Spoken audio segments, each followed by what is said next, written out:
Tune into ESG Matters with Risk Insights, where we explore ESG with impact. Hey everyone, and welcome back to ESG Matters with the Risk Insights. I'm Sphamandla, your host for today's episode, where we unpack the ideas, risks, opportunities, and transformations shaping Africa and the world through the lens of sustainability, governance, technology, and humanity. Today's conversation goes beyond economics and technology. It's about identity, responsibility, leadership, and the kind of future we, as Africans, choose to build together in a rapidly changing world. South Africa finds itself at an important and sometimes uncomfortable crossroad. As a country, we understand what isolation feels like.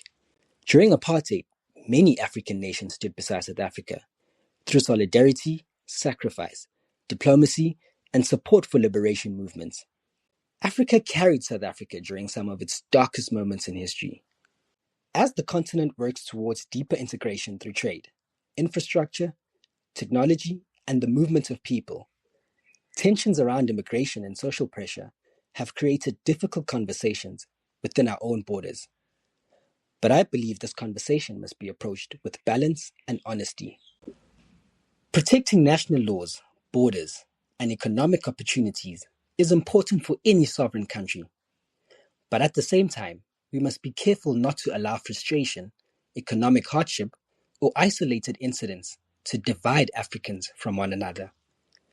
Ubuntu teaches us that our humanity is connected. Africa's future cannot be built through hostility toward one another. But it also cannot succeed without mutual respect, lawful systems, and shared responsibility from all who live and work across the continent. We therefore need to ask ourselves important questions. What kind of Africa are we trying to build? What image are we projecting to the continent and to the world? And how do we balance national interests with African unity and long-term regional growth? The actions of a few individuals should never define an entire nation.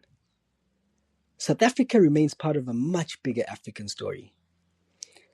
Our prosperity, security, and long-term stability are deeply connected to the prosperity and stability of the continent as a whole.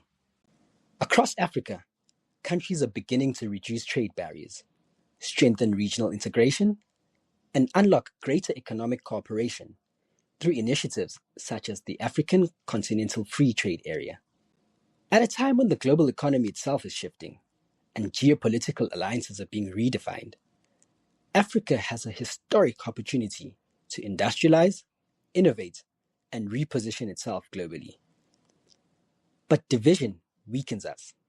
Collaboration strengthens us. The vision of One Africa for Africans is not simply a slogan. It's an economic necessity, a moral responsibility, and a strategic opportunity for future generations. In my previous podcast, I spoke positively about artificial intelligence, and I still believe AI will be one of the defining transformations of our generation. Too often, conversations around AI are dominated by fear. Fear of job losses, automation, and disruption. And to be fair, these concerns are valid. AI will reshape industries, employment structures, and the nature of work itself. But Africa cannot afford to respond to AI with fear alone. We must respond with preparation, education, innovation, and inclusion.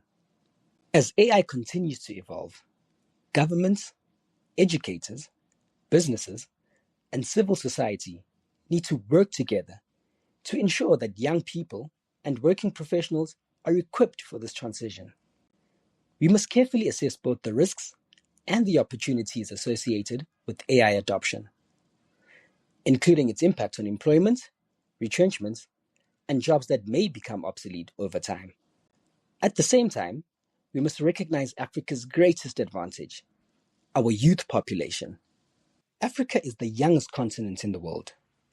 If we invest strategically in digital skills, innovation ecosystems, infrastructure, and education, our young population could become one of the greatest drivers of global economic growth and technological advancements in the decades ahead. And history reminds us that transformation is possible. Only a few decades ago, China was still viewed largely as a poor developing nation. Today, it stands among the world's leading technological and industrial powers. That transformation did not happen overnight. It came through long-term investments in education, infrastructure, industrialization, and technology. Africa, too, has the potential to leapfrog traditional development models. We do not need to follow the exact path taken by others. Through digital transformation, renewable energy, AI, and innovation, Africa has an opportunity to build new economic models suited for the realities of the 21st century. However, optimism around AI must always be balanced with responsibility.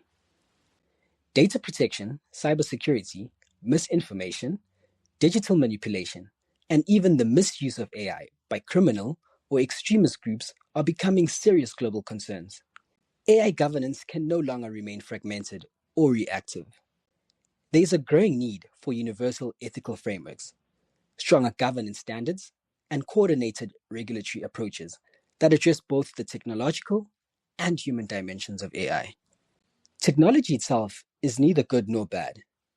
Its impact ultimately depends on the values, governance, and intentions behind how it is used.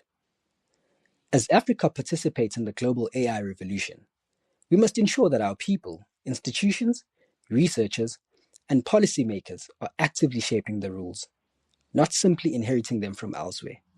As we continue with these important conversations on ESG matters with Risk Insights, we remain committed to exploring the intersection between sustainability, governance, technology, society, and Africa's future. And before we close today's episode, we do have a small surprise for you. Anushka will be returning soon, and together we'll be introducing an exciting new format for ESG Matters with Risk Insights in the coming episodes. Thank you for joining me today. I'm Sphamandla, and this has been ESG Matters with Risk Insights. And as Anushka would say, ciao for now.